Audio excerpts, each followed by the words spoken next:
Hey everyone, it's Teaser back with another video. So this video, I just want to preface this with that this video is going to have some loud background noise because the majority of the video I'm running a fume extractor and the microphone picks that up pretty well. So some people with headphones or speakers might find that annoying. I understand if you do. If you do, that's okay. You don't got to watch the video. But the purpose of this video is just to showcase that you can remove a ROM chip from an NES printed circuit board using just a standard soldering iron and solder wick, but I'm also going to show the comparison of removing that with a hot air station so that those can see what the stark difference is. The hot air station is going to be quicker. The soldering iron and solder wick is going to be much slower, but the reason I'm doing this video is because I think there's a lot of people out there that just don't have access to a hot air station and don't want to invest the money into owning one for a single project. So they probably want to know if you can do this with a soldering iron. That being said, there is a ton of other components on a board that you can remove using just a soldering iron using this same technique. I chose this particular component because it's larger, and I think there's probably a decent sized group of individuals out there that would like to do similar repairs, but again, don't want to buy a hot air station to do them. And this is a good starting point for anybody to see if this is something that they're interested in and if they want to continue doing it. So with that said, let's get into the video and I'll show you how I do this. Oh, one more thing before we get into the video. I didn't shorten this video or cut out any footage. I just left it as it is. So the entire process takes me about 25 minutes. And I did that because I don't want to make it seem like you can do this faster than it actually takes in real life. So there's timestamps down in the description if you don't want to watch the whole thing. I understand. You can use the timestamps to get to, I guess, the juicy parts. All right, let's get in the video.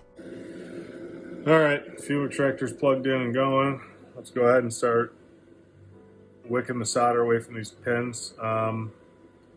There's several ways you could do this. I'm just going to use a soldering iron and some solder wick.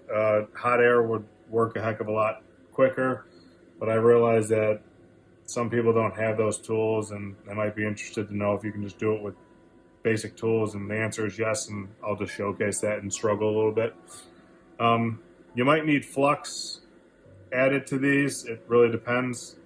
A lot of these older games have a lot of lead in the solder, so it still melts pretty good, but sometimes it'll be hard and you got to add some flux.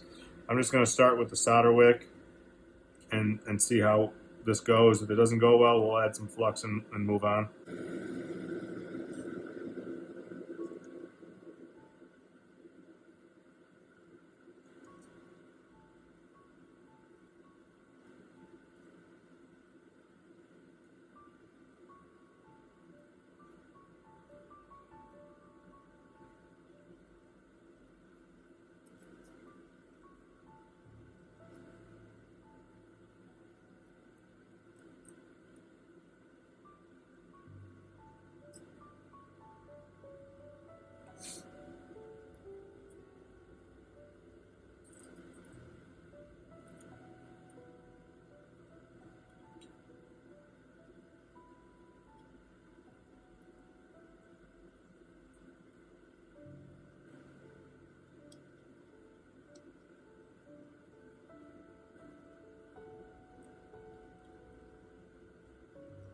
And remember how I said sometimes it's easier to use a clamp for this? Well, this is why, because now you need 3 hands. So what we're going to do is bring in a clamp here.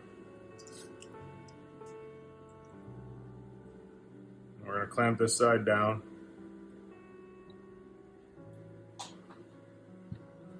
And that'll give us our 3rd hand, and then we can take this and we can heat this and pull this away from the board.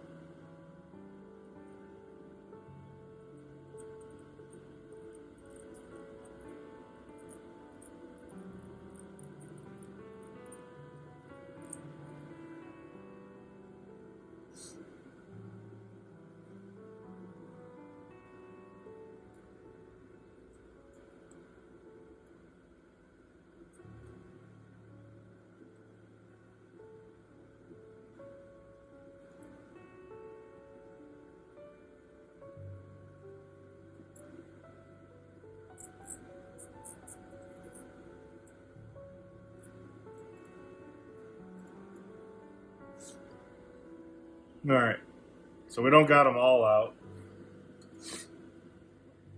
Again, we gotta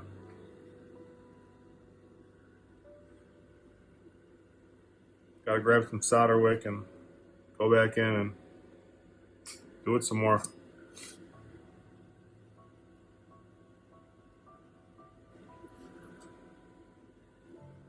Like this one's not fully out.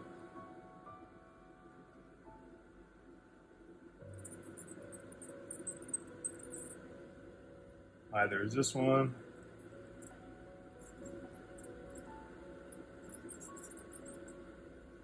Either are these two.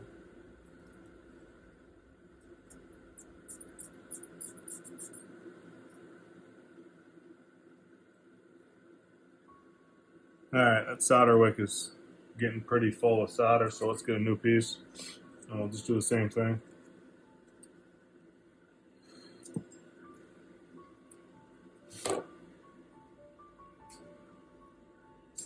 We're going to use smaller pieces for this because I like to use the end of the solder wick where it's braided and the braid can open up. It's easier to get on these pins like you see me doing, and we just face that in there and then we go in and we touch the pins. And that squeak you're hearing is the pin loosening as the solder melts and wicks away, and that's what you want on all of these.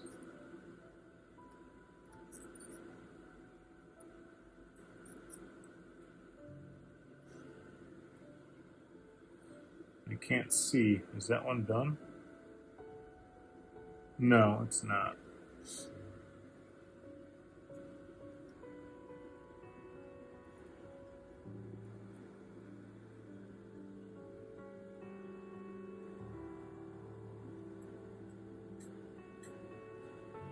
I notice.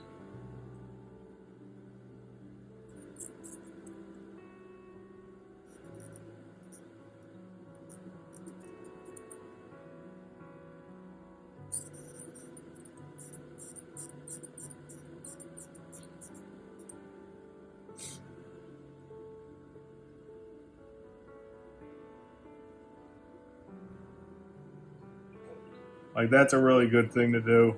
Let the braid come out like that and flare, and touch a bunch of these, and then just come in and melt it and let it soak up the solder.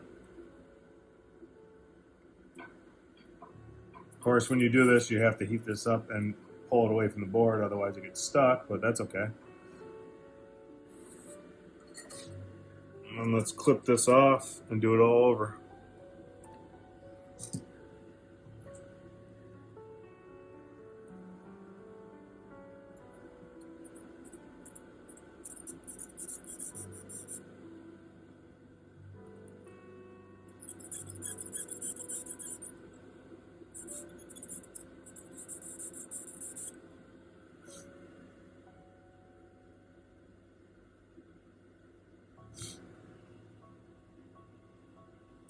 All right, we just got these last two pins left on this side.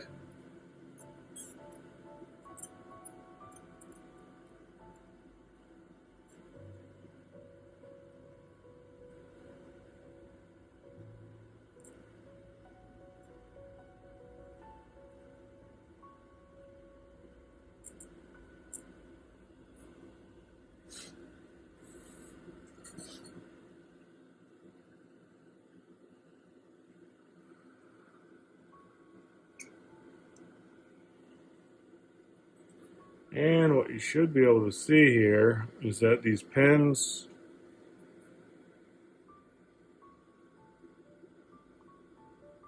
the solder's been all removed from the holes.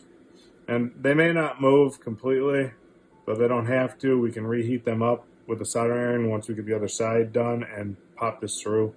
So now that you know how to do it, I'm not going to waste any more time filming it in this video. I'm just going to do this off camera, so I'll be right back. Alright, once you're done on the back side using the solder wick to wick the solder, you got to come to the front side and do the same thing because there's going to be solder left on the top side of the legs. So like I said, this is a lot easier to do if you have a hot air gun. I do have one of those. I'm not using it for this because I don't think a lot of people are going to have the $400 or $500 to buy a decent one of those, or the Hako ones that cost over $1,000. So I just want to showcase that this can be done with, you know, a $60 soldering iron and some solder wick. Is it ideal? No, it's not. But when I first started doing this is what I was doing.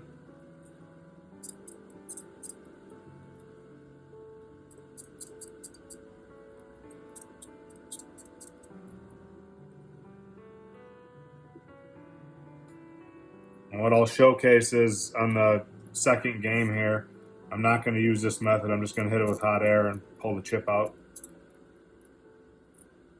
which is much faster. Instead of taking 15-20 minutes, it probably takes 1 or 2 minutes.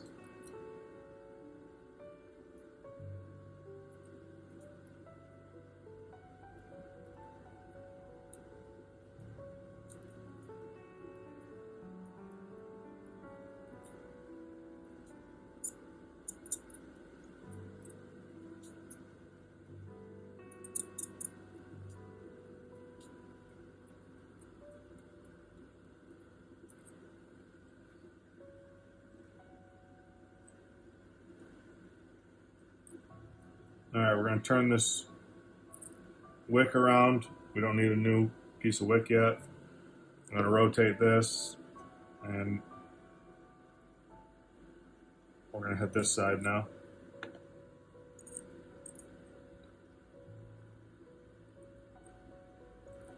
Now, a lot of people ask why I hold the wick with tweezers. It's because it's copper and it heats up very fast. You're just going to burn your fingers, and I'm not really interested in burning my fingers. I've done that enough time over the years. I don't want to do it anymore. So this side's a little more difficult because it's harder to get in here, but it's still doable.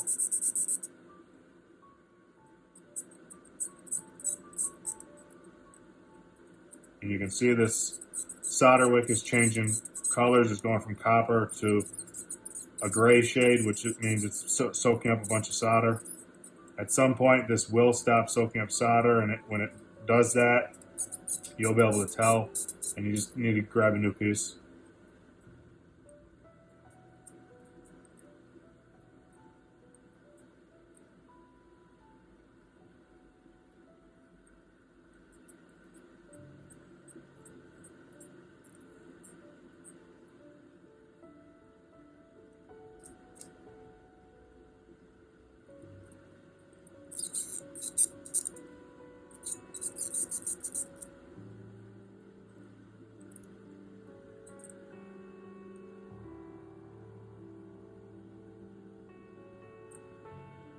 And we're going to do that right now. Grab this piece here, and we'll do these last 4 legs.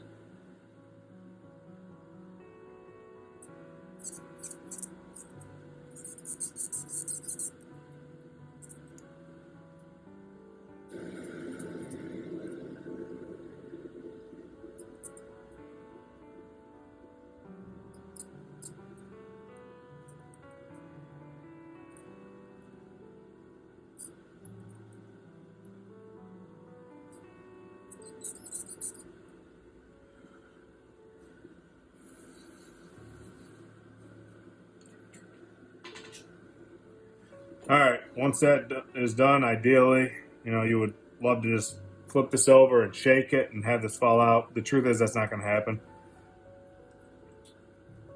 So these pins here, we can test the pins just by flexing them a little bit with a pair of tweezers. And this pin is still stuck. Yeah, let's see if we can get a better angle on this.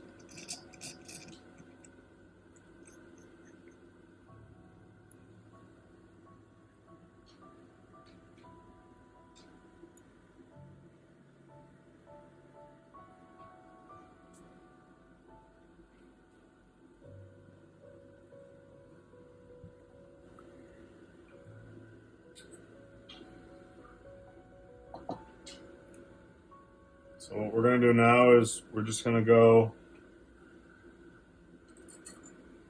over each pin. We're going to heat it up and we're going to push down on it with some flux, and it should start moving this chip out of this board.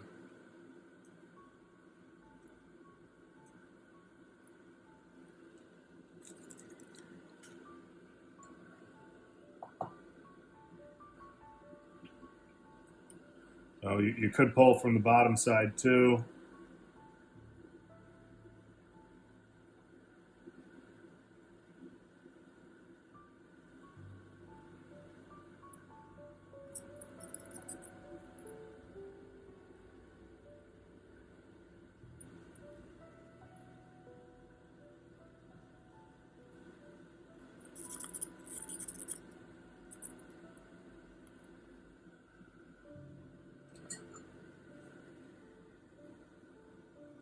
Which we might do here just to get this started. And the idea is you got to get one end starting to come out, and then you can go to the pins after that and start moving those out too.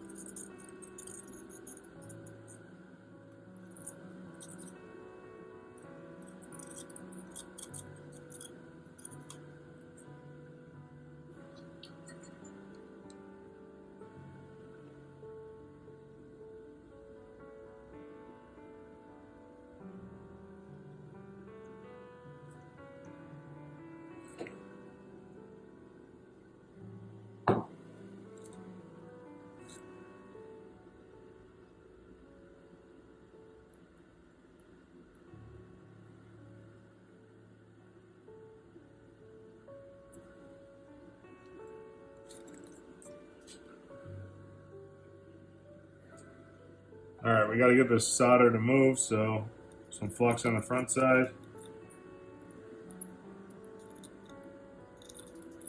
And just run it down each pin.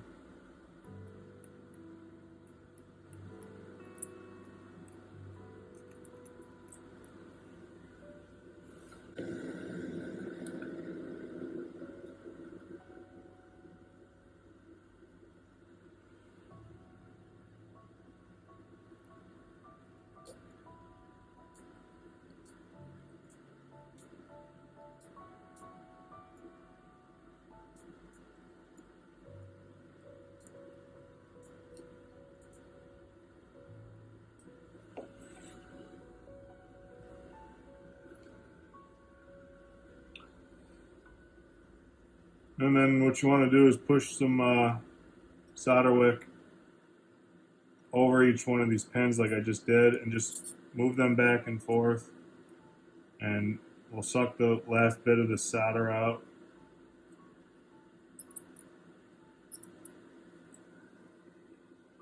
And I'm not far enough. I'm not close enough to my freaking and yeah, the solder wick tends to curl. It's okay, just push it back down with your tweezers.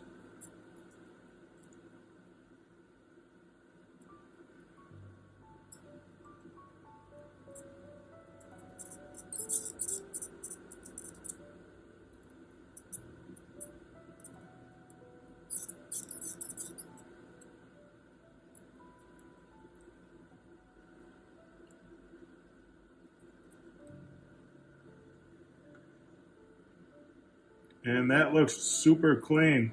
I'm pretty sure all the solder's gone off of that. So let's move to the next one. We're not going to reuse the solder wick. Let's get a new piece.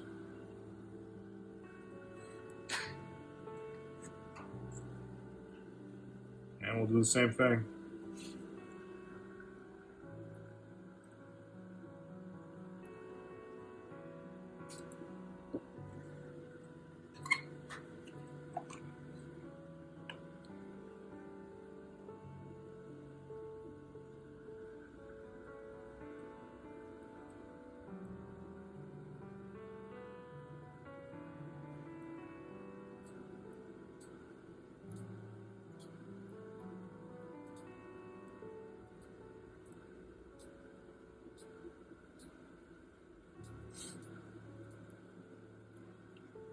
And all I'm doing is poking the pins through the solder wick. Don't worry about it curling. It's pretty normal.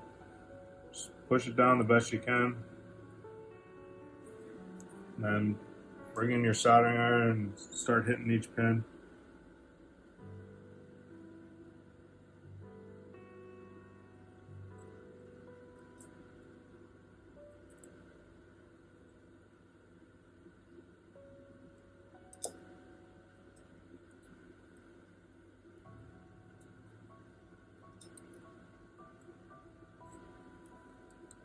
And again, I'm a little too far away from my fume extractor, so I'm breathing in some of this crap. You don't want to do that.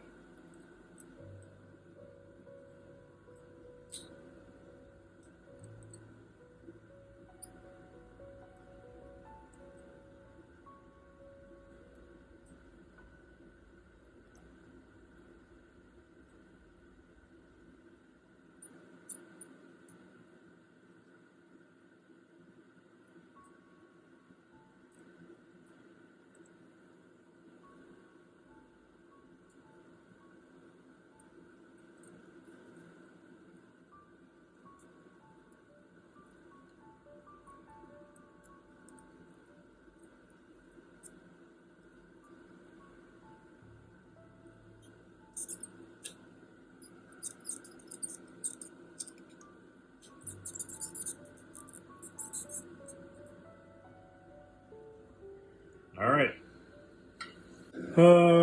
Ideally, you want to use a plastic spudger for this. I just want to see if this is loose a little bit, and it is. All right, I can wiggle that. So now what we should be able to do is, let's see what the other side's doing here. Oh, my spudger's broke. Well, that's not going to work. Okay. We're going to come back to the clamp here.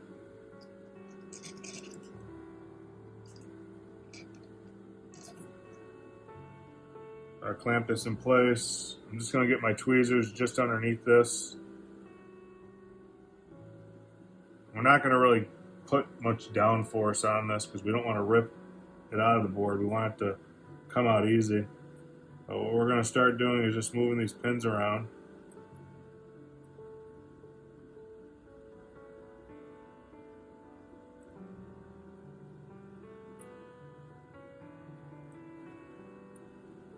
Oh, that pin still has some solder on it, which we can see. And so does this one, I believe. Well, let's go to the other side here. Yeah, these ones all appear to be loose.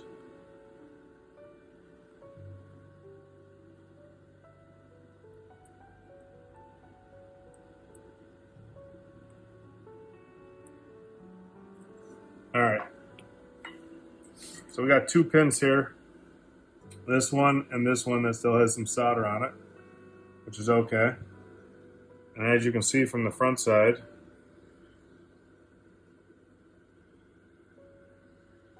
well, hopefully you can see this. I don't know if the camera's picking this up. This has already started to move down and away from the board, which is what you want. But you can't pull it out if you got solder on these pins. So I'm just going to use my microscope here.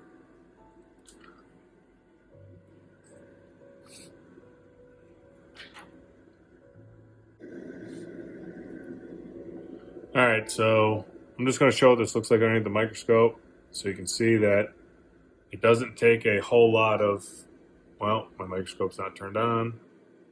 1 second. Seems I do that a lot. All right, so now I'm going to show you this underneath the microscope just so that you can see. Hold on, let me shut up my fume extractor here. All right, we don't have to listen to that. I just want to show this so you can see it. It takes a very small amount of solder to hold this stuff in place. So, but you can see that these pins have retracted on the top row, and there's none that is still held in place by any solder. But if we go to the bottom row here, you can see that this pin's held by some solder. This pin's loose, this pin's loose, this pin's loose, This one's loose. This one's not loose. See, it's held by solder. So that's 2 pins, and that's all it takes. Loose, loose, loose, loose, loose, loose, loose, and loose. So we got 2 pins here. We got this pin right here. So what we're gonna do is we're gonna hit that with the soldering iron.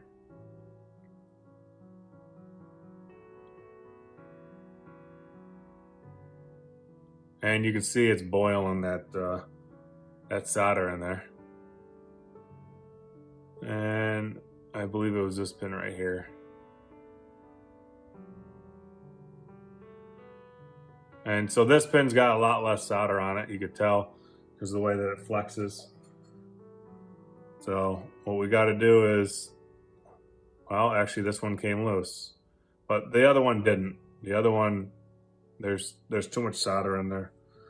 So if we flip this over, it's on the top here, and we can see it right here. So let's grab some solder wick. And I have a piece I can just reuse here.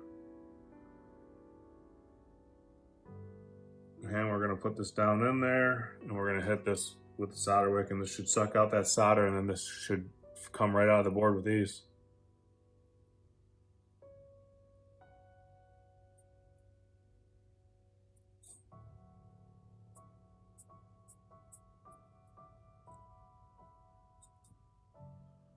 Well, that looks pretty good. So let's turn this back over.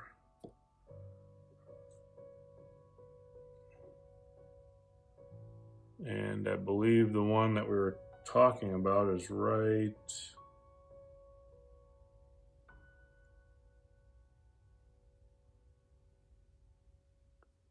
No, I flipped it around, 1 sec. 1, 2, 3, 4, 5. I think it was 5 in. It's one of these. Oh, it might be this one.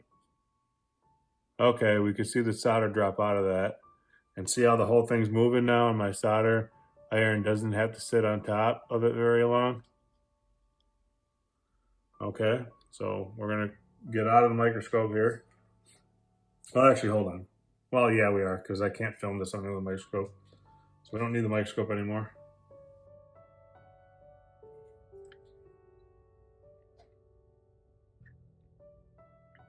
So we're just gonna push that out of the way. So now, if we take this, yeah, see, it's all wiggly. We should be able to put, yep, it comes right out. There we go. So, and some of these pins are a little bent. That's normal. Usually when these come out, they are. You can just straighten them out and put them back in the board. It's not a big deal, but that's how you do it. Well, that's how you do it the hard way. But it is possible to do that way. So, and you do need to keep track of which way this goes in the board. So, for example, it's the text on these are always upside down. So it went in the board this way, it has to go back in the board this way. If you swap it to this side, where the text is right side up with these 72 pins, it's not going to work. So it has to be this way. So, and as you can see, these pins are slightly actually bent because of the way I took this out, but that's okay. I'm gonna clean these pins. I'll do it off camera and I'll get them straight again. I'm gonna clean this board. I'm gonna do that off camera too. And the other board here, I'm gonna do this the easy way. I'm just gonna hit it with hot air. So I'll be back. All right, guys. I'm gonna show how to do this with the hot air station, how quick it actually is. And the reason for that is, yes, you can do it with the solder iron and solder wick like I previously shown, but that took me about 25 minutes. If you're not used to working on this stuff, it'll probably take you longer. And even if you're doing it that way, you really need a microscope or a magnifying glass at some point where you can check the pins and see which ones are still attached with solder in order to be successful. That being said, a hot air station, you can literally do this in probably 1 or 2 minutes. So I'm just going to show that now. Now you might be wondering why you got to have a pair of tweezers in here. And the reason why is because it'll help. Well, this might work. Let's try it like this. It helps get this chip out when the solder starts flowing.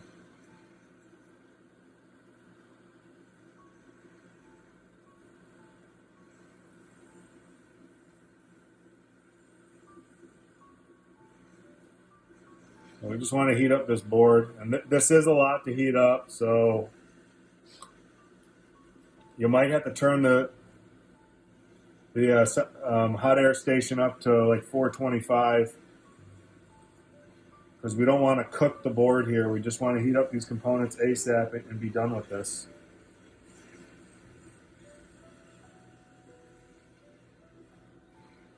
And this is a little more difficult to do because this is a large area to heat up. Okay, we can start. I don't know if you guys can even, yeah, I'm in the way. Here, you can see that this is starting to flow out. You can see my tweezers there dropping down. And that's because the solder is melting.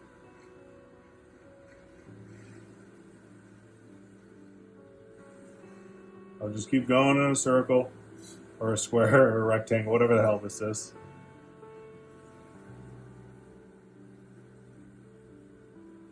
Oh, okay.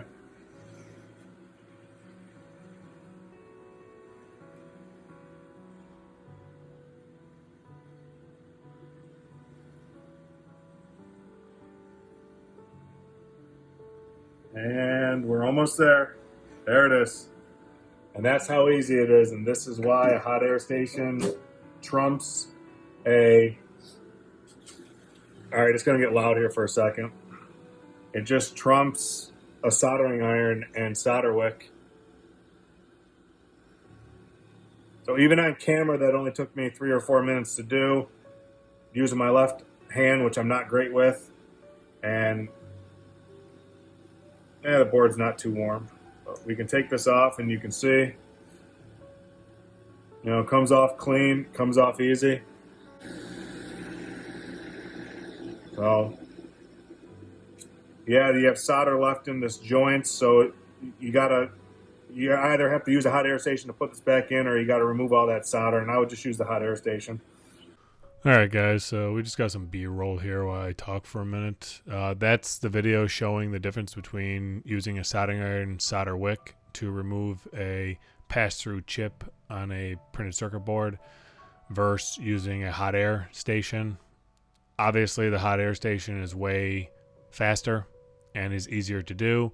However, that being said, it's important to know ahead of time that you can do this with the bare minimum equipment, and there's a lot of people out there that they either don't have the resources or don't want to spend the money on a hot air station, which I totally understand. If you're working on one project and you just want to fix one thing and you're not in this business, it doesn't make a whole lot of sense to spend a few $100s on a hot air station when you can pick up a pretty decent soldering iron, some solder wick, some flux, and tweezers for probably between $30 and $50.